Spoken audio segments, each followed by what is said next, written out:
Big boss ಪುಡ್ಗೋಸಿ ಅಂತೆಲ್ಲ ಮಾತಾಡಿದ್ರು. Okay okay sir, Bigg Boss ನೋಡ್ತೀರಾ ಸರ್ ನೀವು? ಮೇಡಮ್ ನೋಡ್ತೀನಿ. ಯಾರು ಇಷ್ಟ ಆಗ್ತಾರೆ ಸರ್? ಗಿಲ್ಲಿ ನಟ. ಗಿಲ್ಲಿ ಎಲ್ಲೋದ್ರು ಗಿಲ್ಲಿ ಗಿಲ್ಲಿ ಗಿಲ್ಲಿ ಅವ. ಯಾಕೆ ಇಷ್ಟ ಆಗ್ತಾರೆ ಸರ್ ಗಿಲ್ಲಿ? ಗಿಲ್ಲಿ ಅವರು ಕಾಮನ್ ಮ್ಯಾನು, ಯಾರ ತರನು ಏನಿಲ್ಲ. ಎಲ್ಲ ಹೋಗಿ ಒಳಗಡೆ ಒಂದೊಂದ್ ತರ ಮುಖ ತೋರ್ಸೋರು. ಅವ್ರು ಸ್ಟಾರ್ಟಿಂಗ್ ಇಂದ ಹೋದಾಗ್ಲಿಂದ ಒಂದೇ ಮುಖ, ಬೇರೆ ತರ ಯಾವ್ದು ಇಲ್ಲ. ಇವ್ರು ಯಾರೋ ಅಶ್ವಿನಿ ಗೌಡ ಸೈಡ್ ಅವರು ಬಂದು ಪುಡ್ಗೋಸಿ ಬಿಗ್ ಬಾಸ್ ಪುಡ್ಗೋಸಿ ಅಂತೆಲ್ಲ ಮಾತಾಡಿದ್ರು. ಅದ್ಭುತವಾದ ಕ್ಷಣಕ್ಕೆ ಭಾರತವೇ ಸಾಕ್ಷಿಯಾಗಿದೆ ಮಾತಾಡಿದ್ರು ಅವ್ರ ಕಡೆಯವರು. ಅವ್ರಿಗೊಂದ್ ಹೇಳೋದು ಒಂದೇ ಮಾತು, ನಾನು ಬಿಗ್ ಬಾಸ್ ಅಭಿಮಾನಿ, ಕಿಚ್ಚ ಅಭಿಮಾನಿ. ಅಪ್ಪಟ ಅವರು ಬಿಗ್ ಬಾಸ್ ನಡೆಸ್ತಾ ಇರೋದು ನಮ್ ಬಾಸ್ ಅಲ್ಲ, ಯಾರೋ ಶೋ ನಡೆಸ್ತಾ ಇದಾರೆ. ನಮ್ ಬಾಸ್ ಒಂದು ಎಂಟರ್ಟೈನ್ಮೆಂಟ್ ಅವ್ರು ಒಂದು ನಡೆಸ್ಕೊಂಡು ಹೋಗ್ತಾ ಇದಾರೆ ಶೋನ. ಯಾರೋ ಕೂತ್ಕೊಂಡು ಎಲ್ಲ ಮಾತಾಡಿದ್ರೆ ಕನ್ನಡ ಹೋರಾಟಗಾರ ಅವರು ಹೌದು, ನಾವು ಕನ್ನಡ ಪರನೇ, ನಾವು ಕರ್ನಾಟಕದವರನ್ನೇ.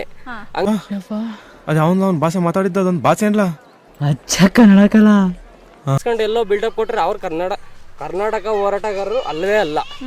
ಒಳಗಡೆ ಅವ್ರಿಗೆ ಫಸ್ಟ್ ಆಫ್ ಆಲ್ ಅವ್ರಿಗೊಂದು ವಾರ್ನಿಂಗ್ ಮಾಡ್ಬೇಕು. ಎಲ್ಲಾ ಕಡೆಯಿಂದ ಅವ್ರಿಗೆ ಫಸ್ಟ್ ಒಂದು ವಾರ್ನಿಂಗ್ ಮಾಡ್ಬೇಕು. ಪುಡ್ಗೋಸಿ ಅಂತ ಹೇಳ್ತಾರಲ್ಲ ಶೋ ಅನ್ನೋದು, ಅದನ್ನ ತಾಕತ್ತಿದ್ರೆ ಅವ್ರು ಬಂದು ಸ್ಟೇಜ್ ಮೇಲೆ ನಿಂತ್ಕೊಂಡು ಮಾತಾಡ್ಲಿ.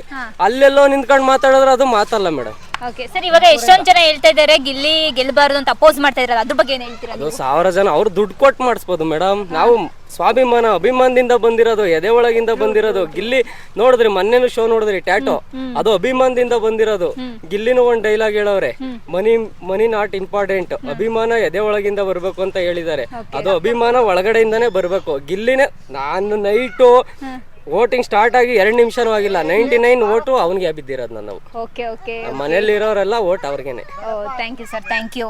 ಗಿಲ್ಲಿ ವೋಟ್ ಹಾಕಿದ್ರಿ ಹಂಗಾದ್ರೆ 100% ವೋಟ್ ಹಾಕೇ ಇರ್ತೀರಾ. ಇಷ್ಟೆಲ್ಲ ಮಾತಾಡ್ತಿದ್ದೀರಾ ಅಂತಂದ್ರೆ ಓಕೆ ಸರ್.